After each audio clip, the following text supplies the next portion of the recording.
เบื่อไหมคะกับการทำไก่อบแบบแห้งๆวันนี้เราจะพาเพื่อนๆมาทำไก่อบด้วยหม้อทอดไร้น้ำมันค่ะสูตรนี้เนื้อไก่จะมีความนุ่มชุ่มฉ่ำเครื่องหมักจะเข้าเนื้อทำให้เนื้อมีความนุ่มค่ะเป็นอีกหนึ่งเมนูที่แนะนำเลยค่ะเพื่อนๆสามารถนำไปทำกินเองหรือว่าจะนำไปทำขายก็ได้เลยนะคะสูตรนี้ทำออกมาแล้วรสชาติจะเหมือนไก่ย่างแบรนด์ดังเลยค่ะเพื่อนๆลองจดสูตรลองนำไปทำกินดูนะคะเนื้อไก่จะมีความนุ่มชุ่มฉ่ำแบบที่ไม่ต้องใส่สารเสริมเลยค่ะส่วนผสมและวิธีทำก็ง่ายมากเลยค่ะขั้นตอนแรกนะคะเราจะนำไก่มาล้างน้ำก่อนค่ะโดยใส่เกลือลงไปก่อนนะคะ1ช้อนโต๊ะค่ะการล้างไก่ด้วยเกลือจะเป็นเทคนิคสำคัญที่ช่วยลดกลิ่นคาวแล้วก็ล้างเมือกไก่ออกด้วยนะคะใช้มือขยำล้างเนื้อไก่เบาๆค่ะแล้วก็ล้างน้ำเปล่าล้างน้ำสะอาดตามอีกสัก 2-3 รอบนะคะนอกจากเกลือแล้วเพื่อนๆสามารถใช้น้ำส้มสายชูล้างก็ได้นะคะ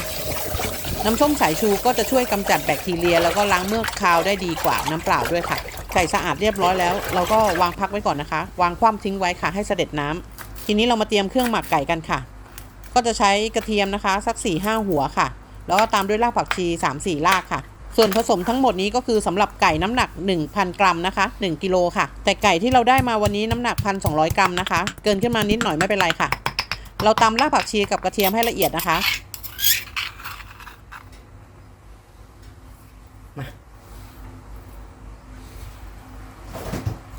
ใส่พริกไทยลงไป1ช้อนโต๊ะค่ะใส่น้ำมันหอย3ช้อนโต๊ะ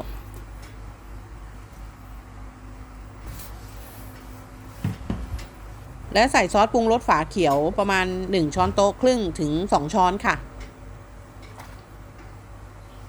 น้ำตาลปี๊บหรือน้ำตาลมะพร้าว1ช้อนโต๊ะค่ะ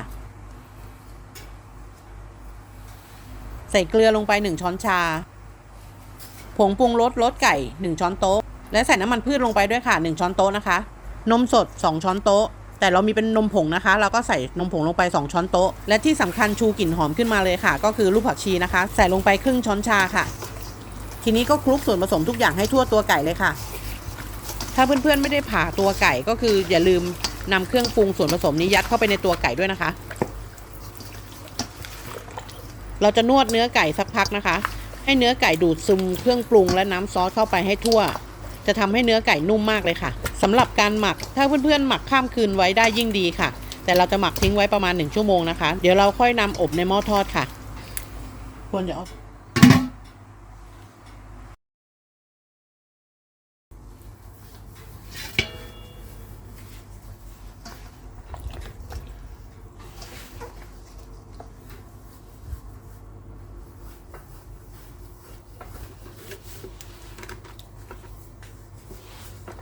ช่วงที่เรานำเข้าอบในหม้อทอดนะคะอย่าลืมราดซอสหมักลงไปด้วยค่ะและช่วงแรกเราจะอบด้วยไฟอ่อนก่อนนะคะไฟประมาณ160องศาค่ะเราจะใช้เวลาอบประมาณ45นาทีค่ะก็คือฝั่งละ45นาทีนะคะใช้ไฟ160ค่ะ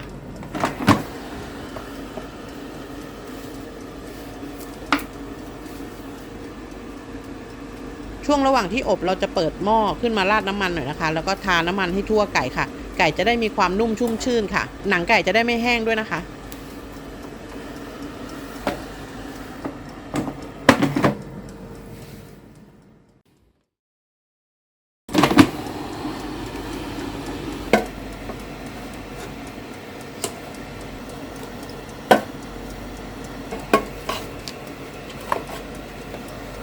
ช่วงที่เรากลับด้านขึ้นมาเราก็จะราดน้ำซอสเพิ่มเติมไปนะคะเพื่อเพิ่มรสชาติให้เข้มข้นขึ้นไปอีกค่ะ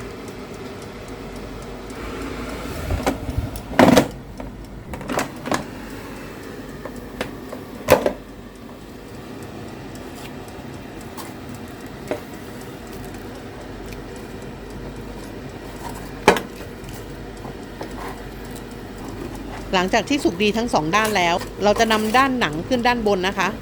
อบด้านหนังอีกประมาณ10นาทีค่ะโดยที่เราจะใช้ไฟแรงเลยนะคะไฟก็ประมาณ180-200องศาค่ะเสร็จแล้วค่ะไก่อบด้วยหม้อทอดของเราใครที่ชอบไก่อบไก่ย่างเนื้อนุ่มๆต้องลองสูตรนี้ของเราดูนะคะ